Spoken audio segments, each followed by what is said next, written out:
Haribol, bienvenue à tous. Radha Kripa Rouen, on va continuer la lecture du Srimad Bhagavatam.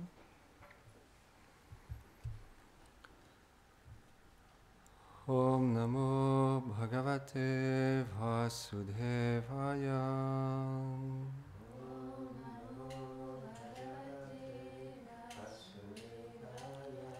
Om Namo Bhagavate Vasudevaya.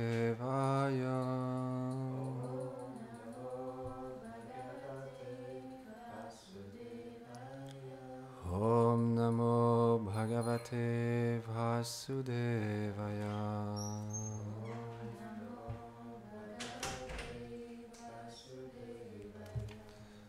Donc, on en est au deuxième chant du Srimad Bhagavatam, chapitre 8, verset 18. Rinam sadarano dharmam savisheshacha yadricha shleninam rajasinam cham dharma kreshu jivatman.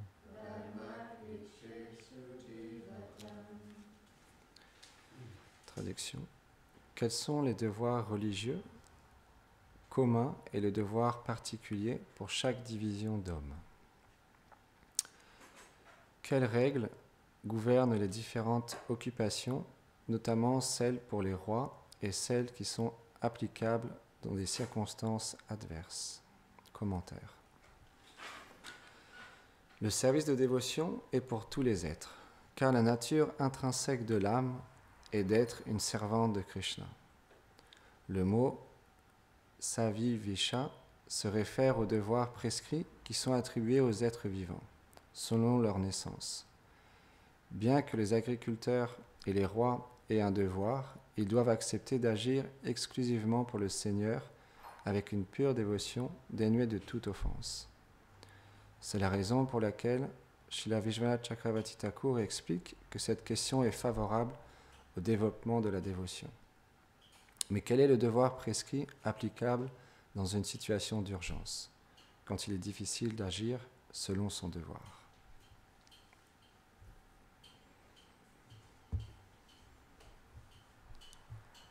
Om Ganati Mirandasya Gananjala Sharakaya Shakshu Militam Yena Tasmai Shri Gurave Namaha.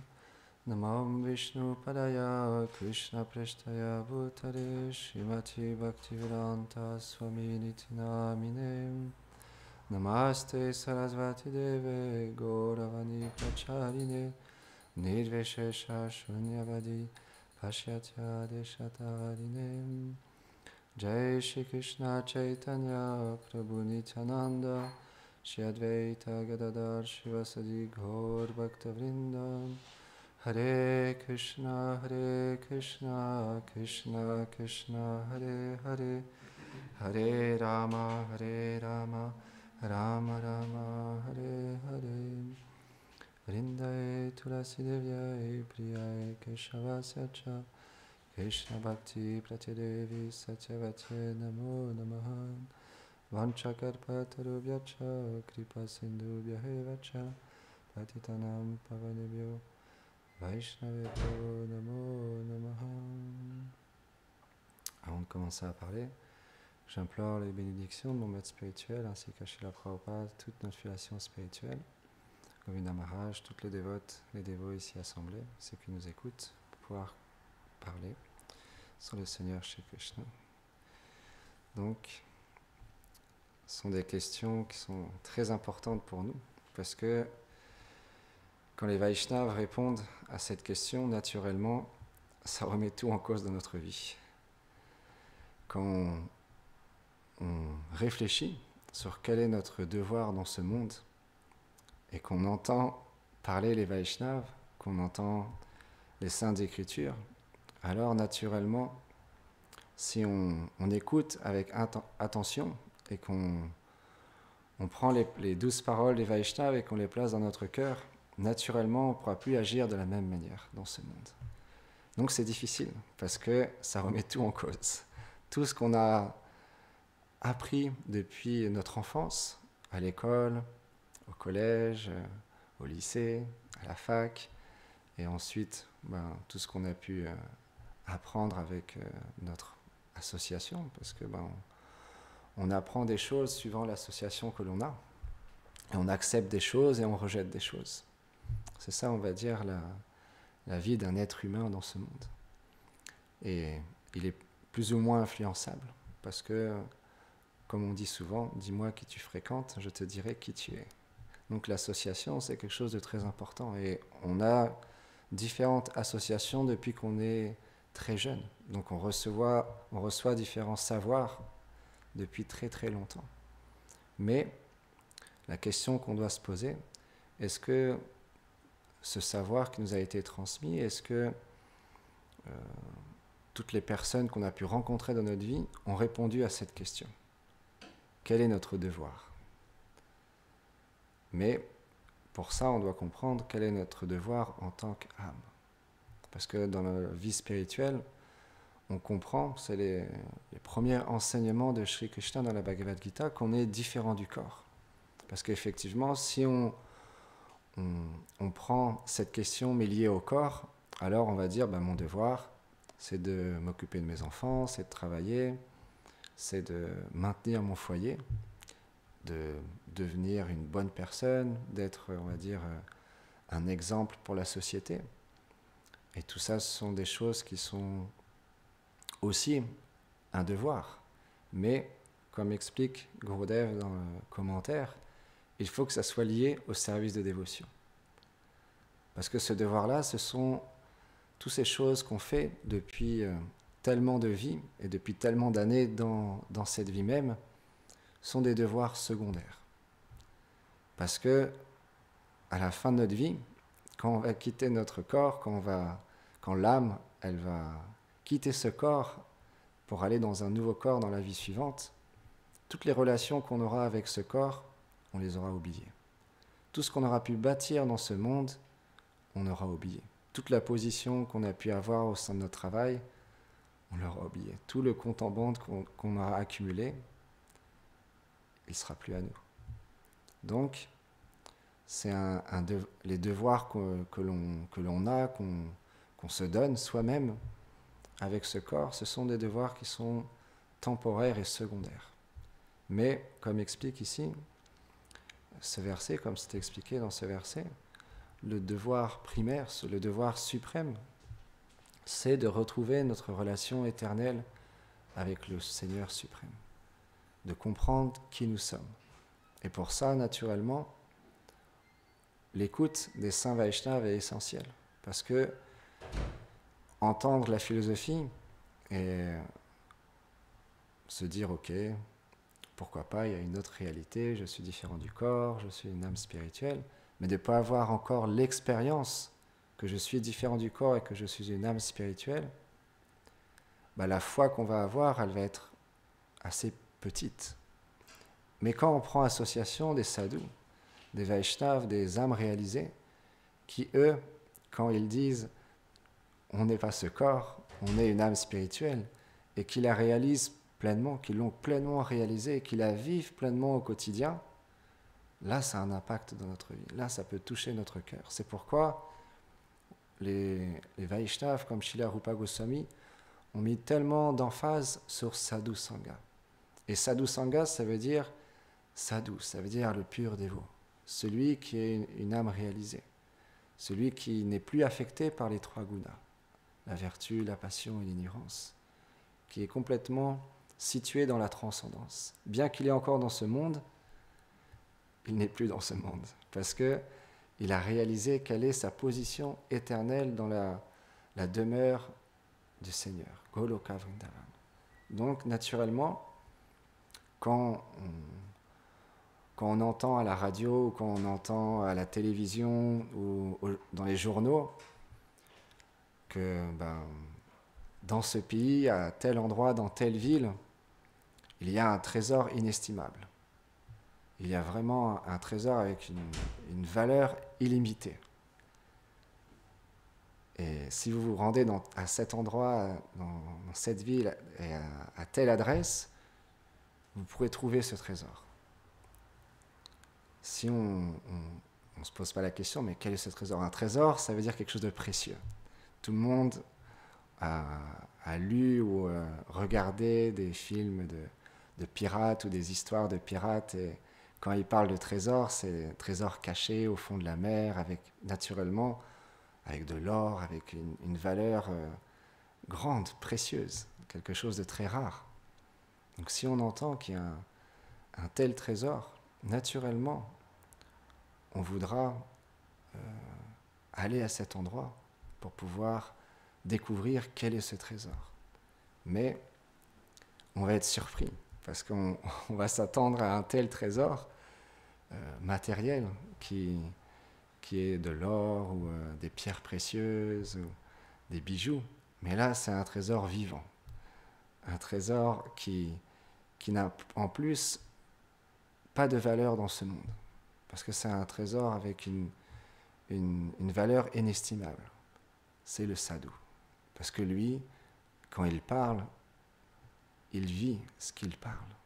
Il n'y a pas de différence. Et quand on rentre en contact avec lui, on peut nous aussi découvrir un trésor inestimable dans notre vie. C'est pourquoi, bien qu'on puisse être parfois un peu éloigné de ces sadhus, on peut être à une certaine distance, on doit faire un travail d'introspection et comprendre quel est le but dans ma vie. Est-ce que je veux, comme explique ce verset, comprendre mon véritable dharma? Qu'est-ce que je dois faire dans ma vie? Quelle est la chose la plus importante?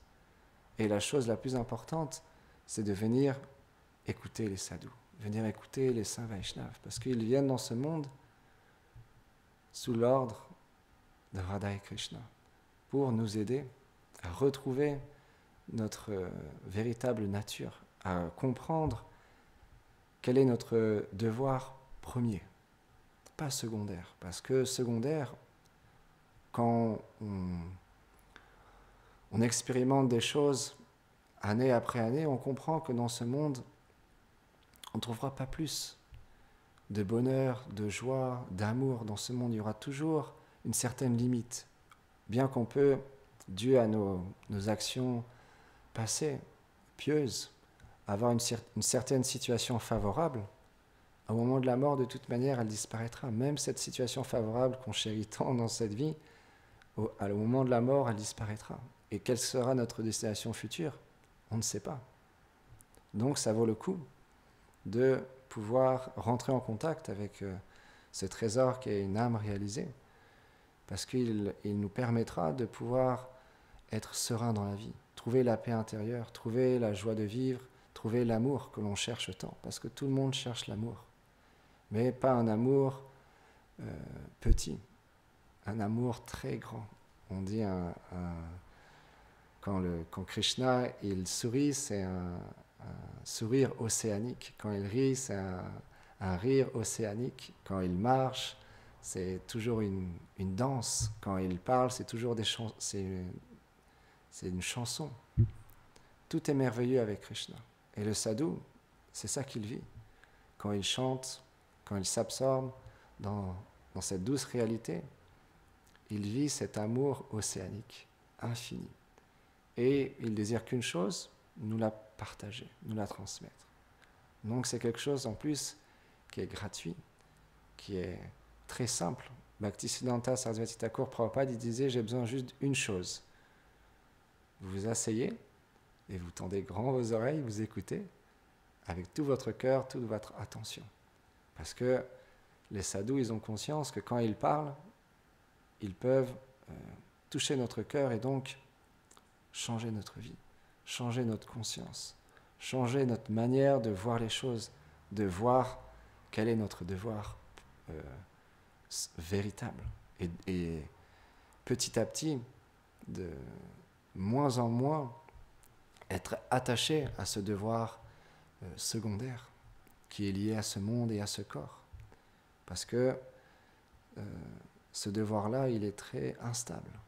Imaginez-vous, vous placez toute votre vie sur votre mari ou votre femme, et vos enfants. Mais comme Maharaj l'a partagé souvent, il y a ce moment où il y avait une famille, le mari était resté à la maison et la femme avec les enfants étaient partis dans un endroit paradisiaque et tout se passait à merveille. Et puis jusqu'au moment où le mari, il appelle, et puis là il y a eu une grande vague au moment même où il a appelé et les deux enfants ont été noyés. Et la femme, elle est passée d'un moment d'extrême de bonheur, de joie avec les enfants à un moment extrêmement, extrêmement difficile, d'horreur. Donc c'est ça la vie matérielle, c'est très très instable.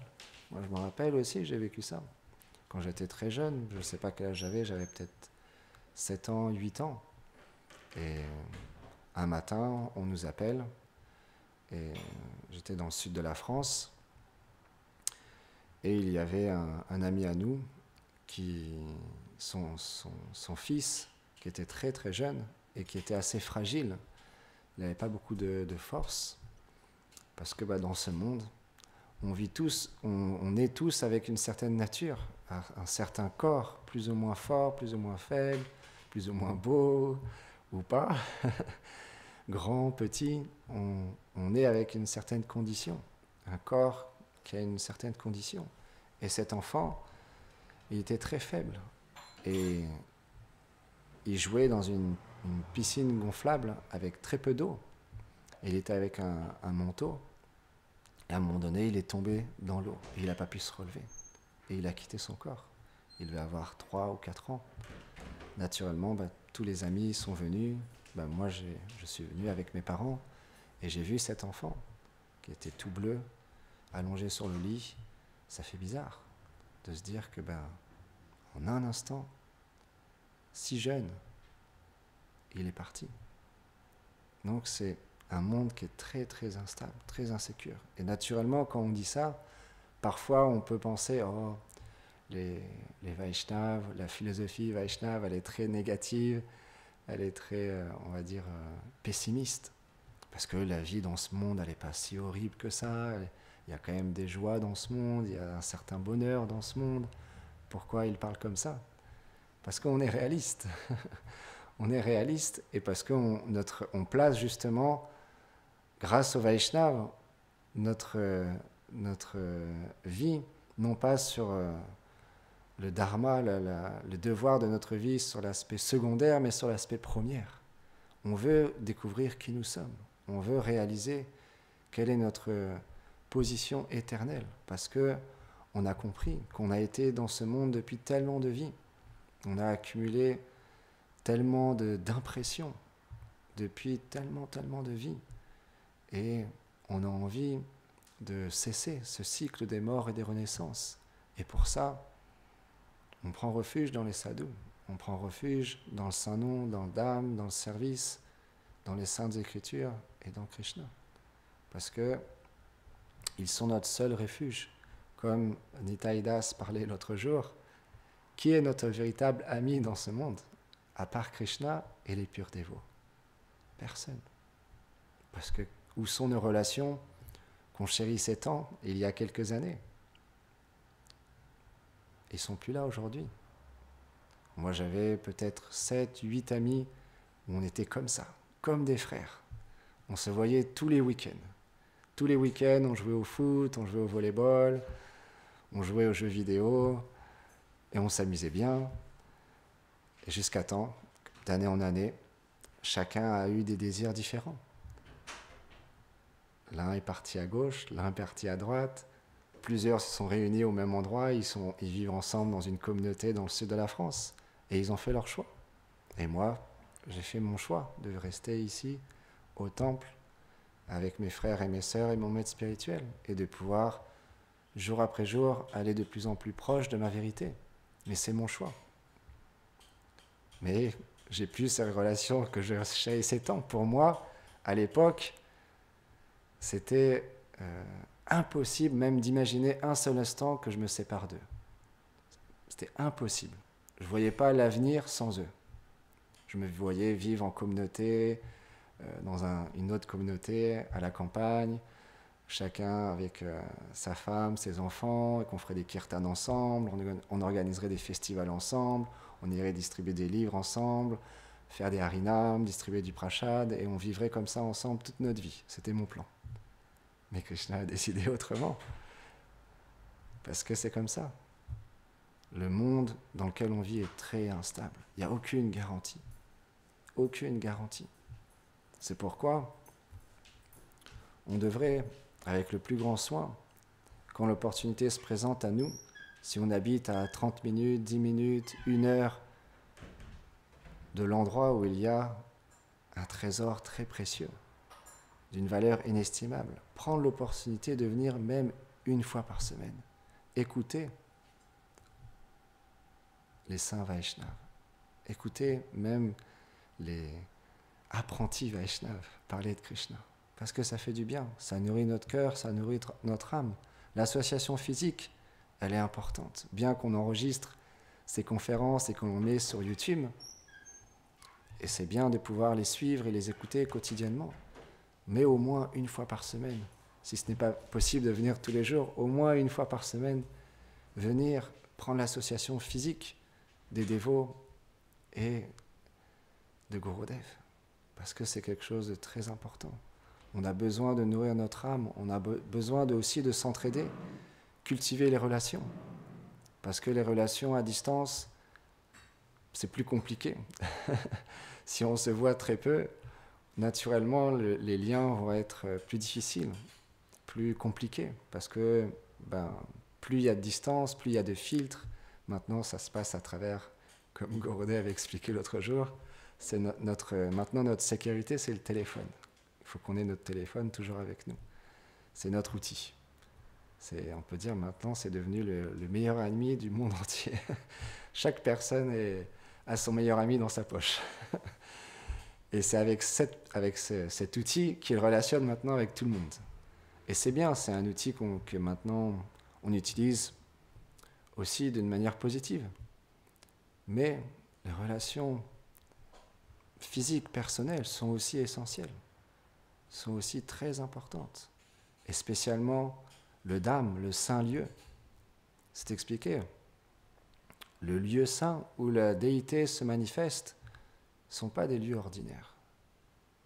On fait tous les ans, ou avant le Covid, on faisait tous les ans un voyage en Inde pour prendre la poussière du Dham, prendre l'opportunité d'aller sur le Saint Dham et de pouvoir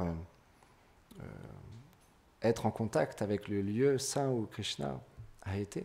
Mais ici, c'est non différent du Saint Dham. Imaginez-vous, vous devez acheter un billet d'avion, organiser votre voyage, poser des jours de congé pour partir en Inde.